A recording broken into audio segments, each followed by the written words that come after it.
بسم اللہ الرحمن الرحیم۔ فصل فی الصنف الثالث۔ آج ہمارا سبق ذوی الارحام کی تیسری قسم کے افراد کی توریث کے بیان میں ہے۔ بنیادی طور پر یہ یاد رکھیے کہ تیسری قسم کے جو ذوی الارحام ہیں ان میں نمبر 1 سگی بہن، اللاتی بہن اور اخیافی بہن کی مذکر اور مؤنث اولاد نیچے تک، اور اس کے بعد نمبر 2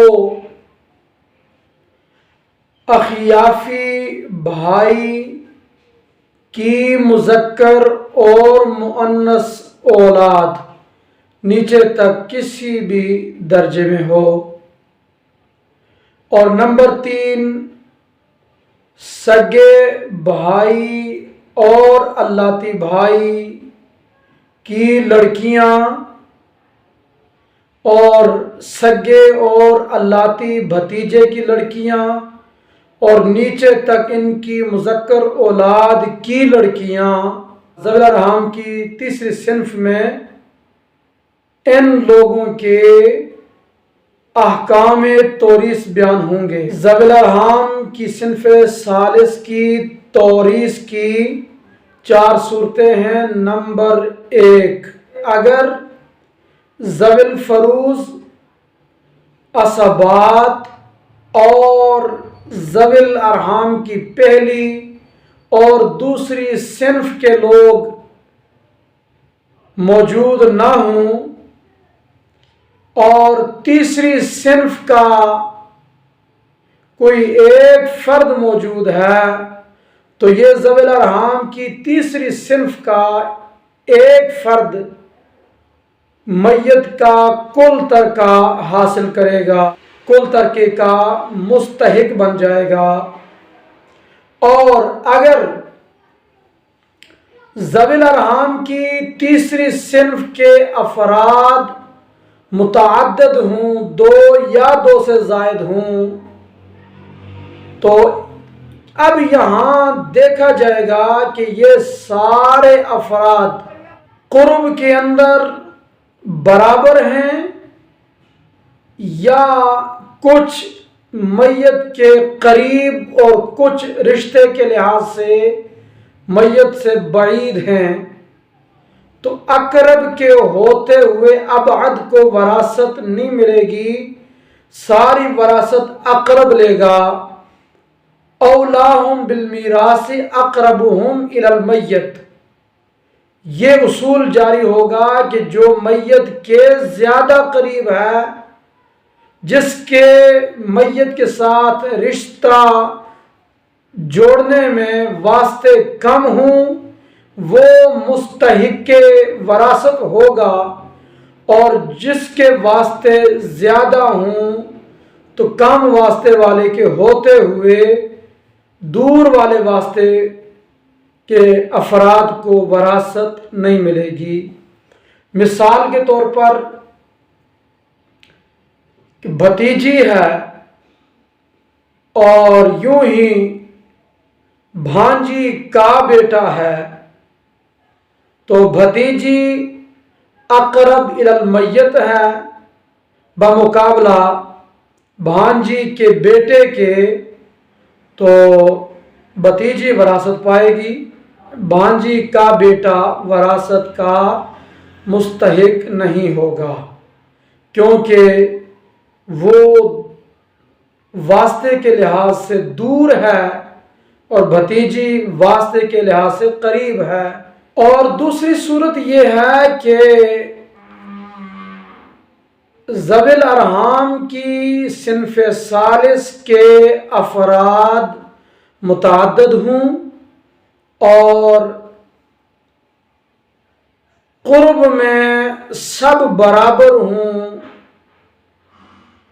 اور उनमें से बाज असबा की औलाद हैं और बाज ज़विल अरहाम की औलाद हैं।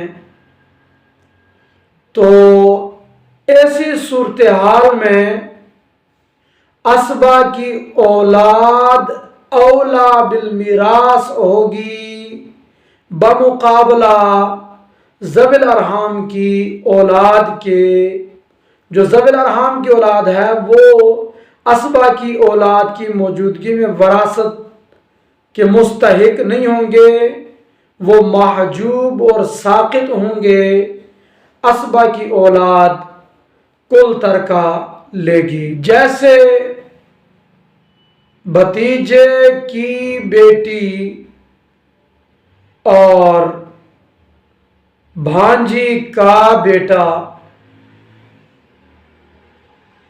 यहां पर भतीजे की जो बेटी है ये असबा की औलाद और भांजी का बेटा ज़विल अरहाम की औलाद, लिहाजा कुल तरका यहाँ पर भतीजे की बेटी लेगी और भांजी का बेटा ज़विल अरहाम की औलाद होने की वजह से साकित होगा और भतीजे की बेटी चूंकि असबा की औलाद है लिहाजा कुल तरका उसे मिलेगा। और तीसरी सूरत ये है कि ज़विल अरहाम की सिन्फ़े सालिस के अफराद मुतअद्दिद हैं और क़ुर्ब और दर्जा के लिहाज से सब बराबर हैं, लेकिन वो सारे अखियाफ़ी भाई या अखियाफ़ी बहन की औलाद हैं। तो इस सूरत में इमाम अबू यूसुफ रहमतुल्लाह अलैह और इमाम मुहम्मद रहमतुल्लाह अलैह का इख्तिलाफ है। इमाम अबू यूसुफ रहमतुल्लाह अलैह के नज़दीक तरका सिर्फ अखियाफ़ी बहन भाई की औलाद में तकसीम होगा। अखियाफ़ी बहन या अखियाफ़ी भाई की औलाद में जब मैयत का तरका तकसीम होगा तो मुज़क्कर को मुअन्नस का दुगना मिलेगा। मुअन्नस को 1/3, मुज़क्कर को 2/3 मिलेगा। और इमाम मोहम्मद रहमतुल्लाह अलैह के नज़दीक मैयत का तरका पहले इस सूरत में उसूल में तकसीम होगा, यानी अखियाफ़ी भाई और अखियाफ़ी बहन के अंदर। और चूँकि अखियाफ़ी भाई और अखियाफ़ी बहन में तकसीम तरका बराबर होता है, मुज़क्कर और मुअन्नस बराबर मुस्तहिक हैं। इमाम मोहम्मद रहमतुल्लाह अलैह के नज़दीक अखियाफ़ी बहन भाई में जब तकसीम तरका होगा तो उनमें फ़ुरू का अदद भी मलहूज़ रहेगा। फ़ुरू के अदद को मलहूज़ रख कर तकसीम तरका होगा, फिर वो हिस्से उनके फ़ुरून में तकसीम होगा। तो इमाम मोहम्मद रहमतुल्लाह अलैह अखियाफ़ी बहन भाई जो उसूल हैं इनमें तज़कीर और तानीस का लिहाज नहीं करते, बल्कि मुज़क्कर और मुअन्नस पर मुसावी तकसीम करके फिर उनका हिस्सा उनके फ़रा में मुंतकिल करते हैं। मिसाल के तौर पर एक बंदा फोत हुआ और अखियाफ़ी भाई की पोती और अखियाफ़ी बहन का नवासा, तो इमाम अबू यूसुफ रहमतुल्लाह अलैह के नज़दीक भाई की पोती को 1 हिस्सा और अखियाफ़ी बहन के नवासे को 2 हिस्से देते हैं। लिज़्ज़करी मिस्लु हज़्ज़िल उन्सयैन के मुताबिक। इमाम मुहम्मद रहमतुल्लाह अलैह के नज़दीक सबसे पहले मैयत का तरका अखियाफ़ी भाई और अखियाफ़ी बहन में मुसावी तकसीम होगा